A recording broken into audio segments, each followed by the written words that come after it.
भरतपुर में पीएम मोदी का अशोक गहलोत पर करारा अटैक। बोले कुछ लोग खुद को कहते हैं जादूगर, 3 दिसंबर को कांग्रेस हो जाएगी छूमंतर। पीएम मोदी ने कहा कांग्रेस ने राजस्थान को बर्बाद किया, कानून व्यवस्था खराब, करप्शन में राज्य को आगे किया। राजस्थान में लॉ एंड ऑर्डर को लेकर भी पीएम मोदी ने घेरा। कहा 5 साल तक राजस्थान में पत्थरबाजी दंगे चलते रहे। पीएम मोदी ने कहा कांग्रेस के लिए तुष्टीकरण ही सब कुछ, तुष्टीकरण के लिए किसी भी हद तक जा सकती है कांग्रेस। राजस्थान के नागौर में कांग्रेस पर जबरदस्त अटैक। कहा कांग्रेस सिर्फ धोखा करती है, महिलाओं पर अत्याचार चरम पर पहुंचा। पीएम ने कहा दिल्ली दरबार अपने ही सीएम की कुर्सी को लूटने में व्यस्त और सीएम गहलोत उनसे निपटने में व्यस्त है। पीएम मोदी ने कहा राजस्थान के सीएम ने खुद माना कि उनके उम्मीदवारों और विधायकों ने कोई काम नहीं किया। नागौर में रैली से पहले प्रधानमंत्री मोदी ने वीर तेजाजी मंदिर में पूजा अर्चना की, बीजेपी की विजय का मांगा आशीर्वाद। इंडिया टीवी से खास बातचीत में राजस्थान के सीएम ने कहा पीएम मोदी ने केंद्र की एक भी परियोजना राजस्थान में लागू नहीं की।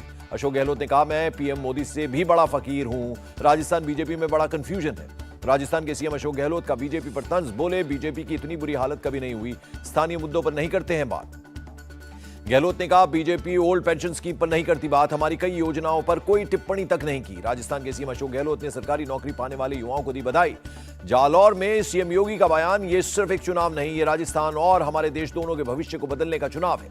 योगी ने कहा पिछले 5 साल में राजस्थान ने जो झेला है उसका अब बदला लेने का वक्त आ चुका है। बाड़मेर में योगी आदित्यनाथ ने कहा कांग्रेस समस्या देती है और प्रधानमंत्री मोदी के नेतृत्व में नया भारत समाधान निकालता है। जोधपुर में बीजेपी अध्यक्ष जेपी नड्डा ने कहा जहां कांग्रेस है वहां भ्रष्टाचार और अत्याचार है। जेपी नड्डा ने कांग्रेस पर तंज कसते हुए कहा कांग्रेस क्या जाने विकास का मतलब, बीजेपी ने जो कहा वो करके दिखाया।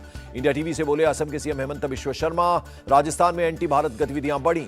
सीएम हेमंत बोले असम में सरतन से जुदा का नारा लगाने की हिम्मत नहीं, हिंदुओं से वोट देने की अपील करना भड़काना नहीं। अशोक गहलोत ने राजस्थान को पिछले 5 साल में सिर्फ लूटने का काम किया। असम के सीएम हेमंत बिश्व शर्मा का बयान। असम के सीएम ने कहा कांग्रेस जहां भी होती है वहां जनता को लूटते और तुष्टीकरण की राजनीति करते हैं। जयपुर में बोले अर्जुन राम मेघवाल, उदयपुर वाटी नवलगढ़ में केशव प्रसाद मौर्य के साथ सार्वजनिक बैठक। कांग्रेस अध्यक्ष ने बीजेपी को दलित विरोधी बताया। बोले दलित को मारने वाले आदमी को बीजेपी ने अपनी पार्टी से टिकट दिया। खड़गे ने कहा बीजेपी दूसरों के बारे में क्या बात करती है, उसने खुद गरीबों के लिए क्या किया है। राजस्थान चुनाव पर केंद्रीय मंत्री प्रहलाद जोशी ने कहा कांग्रेस पार्टी ड्रामा में माहिर। मध्य प्रदेश चुनाव को लेकर सपा सांसद रामगोपाल यादव बोले बीजेपी अपने कुकर्मों के चलते हर जगह चुनाव हारेगी। तेलंगाना की जनता से अमित शाह का बड़ा दावा, आप बीजेपी की सरकार बनाओ, हम पिछड़े वर्ग से सीएम बनाएंगे। अमित शाह ने कहा तेलंगाना में 52% ओबीसी और 135% पिछड़े वर्ग की जातियां हैं, लेकिन पिछड़े वर्ग में मुख्यमंत्री नहीं दिया गया।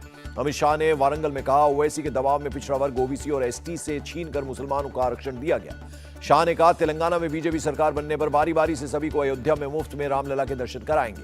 तेलंगाना में रोड शो के दौरान बेहोश हुई बीआरएस एमएलसी के कविता जल्दी ही ठीक होकर रोड शो शुरू किया। तेलंगाना के कांग्रेस सांसद उत्तम कुमार रेड्डी का बीआरएस पर अटैक। कहा हार के डर से झूठ फैला रहे बीआरएस पार्टी। हैदराबाद में असदुद्दीन ओवैसी ने कहा डोर टू डोर अभियान, अपनी पार्टी के माजिद हुसैन के नामपल्ली से मांगे वोट। तेलंगाना में एक्ट्रेस विजय शांति ने फिर थामा कांग्रेस का दामन। पार्टी चीफ मल्लिकार्जुन खड़गे की मौजूदगी में ज्वाइनिंग। कांग्रेस में शामिल होते विजय शांति को मिली जिम्मेदारी। तेलंगाना चुनाव के लिए प्रचार और प्लानिंग का चीफ कोऑर्डिनेटर बनाया गया। दिल्ली के सीएम अरविंद केजरीवाल ने खेला विक्टिम कार्ड। कहा सीएम पद की कोई लालसा नहीं। दिल्ली के सीएम अरविंद केजरीवाल ने चीफ सेक्रेटरी नरेश कुमार से जुड़े अस्पताल घोटाले की रिपोर्ट एलजी को भेजी। आप सांसद संजय सिंह अमृतसर कोर्ट में पेश। अकाली महासचिव विक्रम सिंह मजीठिया की तरफ से दायर किया गया है मानहानि का केस। संजय सिंह ने कहा सरकार की तानाशाही के खिलाफ जारी रहेगी जंग, किसी जेल फर्जी मुकदमे से नहीं डरता। केंद्रीय मंत्री मीनाक्षी लेखी का आरोप, आम आदमी पार्टी ने सभी भ्रष्टाचारियों को लूटने की खुली छूट दे रखी है। मीनाक्षी लेखी ने कहा जब शीला दीक्षित की सरकार थी तो आम आदमी पार्टी टैंकर माफिया को मुद्दा बनाकर सत्ता में आई। यूपी में हलाल सर्टिफिकेशन से जुड़े उत्पादों पर बिक्री पर लगा बैन। सर्टिफिकेशन के नाम पर गोरख धंधा, सीएम योगी ने लिया संज्ञान। लखनऊ में हलाल सर्टिफिकेशन उत्पाद बेचने वाली कंपनियों पर एफआईआर। शैलेंद्र शर्मा की शिकायत पर हजरतगंज कोतवाली में केस दर्ज। हलाल प्रमाणीकरण को जमीयत उलेमा ए हिंद ने बेहद अहम करार दिया। कहा यह न केवल आयात करने वाले देशों के लिए बल्कि भारत आने वाले पर्यटकों के लिए भी जरूरी। उत्तरकाशी में चल रहे रेस्क्यू ऑपरेशन की ड्रोन से ली गई तस्वीरें सामने आई। टनल के बाहर काम में जुटी दिखी बचाव की टीम। उत्तरकाशी पहुंचे पीएमओ के डिप्टी सेक्रेटरी। टनल में फंसे 40 मजदूरों को बचाने के लिए चल रहे रेस्क्यू ऑपरेशन का लिया जायजा। तमिलनाडु के गवर्नर का 10 विधेयकों को रोकने का मामला। सीएम स्टालिन सदन में लाए विशेष प्रस्ताव, बिलों को फिर से किया जाए पारित। मध्य प्रदेश के पूर्व सीएम कमलनाथ के जन्मदिन पर सीएम शिवराज सिंह चौहान ने एक्सपोज पर दी बधाई। भोपाल में अपने आवास पर कमलनाथ ने मनाया जन्मदिन। पार्टी कार्यकर्ताओं और नेताओं ने दी बधाई। शहीद बटुकेश्वर दत्त की जयंती पर सीएम योगी आदित्यनाथ ने दी श्रद्धांजलि। लिखा युगों युगों तक प्रेरणा देंगी उनकी क्रांति की अलख। मुंबई में आदित्य ठाकरे, सुनील शिंदे और सचिन अहीर के खिलाफ केस दर्ज। अपने खिलाफ दर्ज एफआईआर पर आदित्य ठाकरे ने कहा यह सरकार खुद अवैध है, वो क्या किसी को अवैध घोषित करेंगे। आदित्य ठाकरे पर एफआईआर को लेकर बोली प्रियंका चतुर्वेदी, सरकार की लेट लतीफी से नहीं खुला पोल।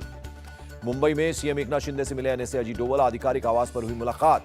केंद्रीय मंत्री अश्विनी वैष्णव ने दी जानकारी। 27 कंपनियों को आईटी हार्डवेयर के लिए पीएलआई की मंजूरी। अश्विनी वैष्णव ने डी फेक को गंभीर मुद्दा बताया। सोशल मीडिया प्लेटफॉर्म्स को इसकी पहचान कर जरूरी कदम उठाने के निर्देश। दिल्ली में 2047 में एरोस्पेस और विमानन विषय पर इंटरनेशनल सम्मेलन, राष्ट्रपति द्रौपदी मुर्मू हुई शामिल। केंद्रीय मंत्री जितेंद्र सिंह बोले, 3 साल में हमारे पास 150 से ज्यादा अंतरिक्ष स्टार्टअप। मिजोरम के चंफाई में म्यांमार से आए 5000 शरणार्थी, 6 रिफ्यूजी कैंप मिली शरण। म्यांमार में सेना और विद्रोहियों के बीच संघर्ष जारी। जान बचाने के लिए मिजोरम पहुंचे शरणार्थियों के लिए लगाए गए रिफ्यूजी कैंप। 4 दिवसीय छठ महापर्व में आज खरना का आयोजन। पटना के दीघा घाट पर श्रद्धालुओं ने गंगा में किया स्नान और पूजा की। दिल्ली में यमुना नदी में कम नहीं हो रहा जहरीला झाग। कालिंदी कुंज इलाके में झाग से फटी यमुना। दिल्ली की मंत्री आतिशी ने कहा, छठ के लिए पूरी दिल्ली में 1000 घाट बनाए गए हैं। यूपी के डिप्टी सीएम ब्रजेश पाठक ने दी छठ पर्व की शुभकामनाएं। कहा, यूपी के सभी छठ घाटों की तैयारियां पूरी। लखनऊ में लक्ष्मण मेला मैदान के छठ घाट पर तैयारी पूरी। आर्ट कॉलेज के स्टूडेंट्स की पेंटिंग ने बढ़ाई सुंदरता। लखनऊ के दूसरे घाट भी छठ के लिए हुए तैयार। लक्ष्मण मेला ग्राउंड घाट पर एलडीए के वाइस चेयरमैन ने किया निरीक्षण। ओडिशा के पुरी पहुंचे केंद्रीय मंत्री धर्मेंद्र प्रधान। जगन्नाथ मंदिर में की पूजा अर्चना। तमिलनाडु के श्री नटराज मंदिर में विवाद के बाद हाई कोर्ट की पहल। मंदिर का निरीक्षण करने के लिए एक समिति बनाने के आदेश। गाजियाबाद में भूमाफिया महबूब अली की अवैध संपत्ति पर चला बुलडोजर। लोनी इलाके में करीब 11 करोड़ की संपत्ति ध्वस्त। गुजरात के मेहसाणा में पटाखे से गैस बैलून में ब्लास्ट, 30 लड़कियां झुलसी। गणपति प्राण प्रतिष्ठा महोत्सव के दौरान हुआ हादसा। बिहार के बेगूसराय में 2 गुटों के बीच मारपीट। जमीनी विवाद में चली तलवारें। 4 महिलाओं समेत 7 लोग घायल, अस्पताल में भर्ती। महाराजगंज तेजाब कांड में पुलिस का बड़ा एक्शन। एनकाउंटर में दोनों आरोपियों के पैर में गोली मारकर किया गिरफ्तार। झांसी में यूपी एसटीएफ और पुलिस की बदमाश से मुठभेड़। शार्प शूटर राशिद कालिया को लगी गोली, गंभीर रूप से हुआ घायल। घायल शूटर पर कानपुर पुलिस ने रखा था 1 लाख का इनाम। झांसी में 25,000 का वांटेड था कालिया। झारखंड के गिरिडीह में पेड़ से टकराई कार, 5 लोगों की मौत। शादी समारोह से लौट रहे थे कार सवार। लॉन्च हुआ मेरा आगरा ऐप। टूरिस्ट के साथ स्थानीय लोगों को भी मिलेगी मदद। हरियाणा में जहरीली शराब से हुई मौतों के बाद एक्शन में पुलिस। यमुनानगर और अंबाला में गिरोह का पर्दाफाश। नोएडा में इंश्योरेंस पॉलिसी के नाम पर लाखों की ठगी, पुलिस ने 14 जालसाज किए गिरफ्तार।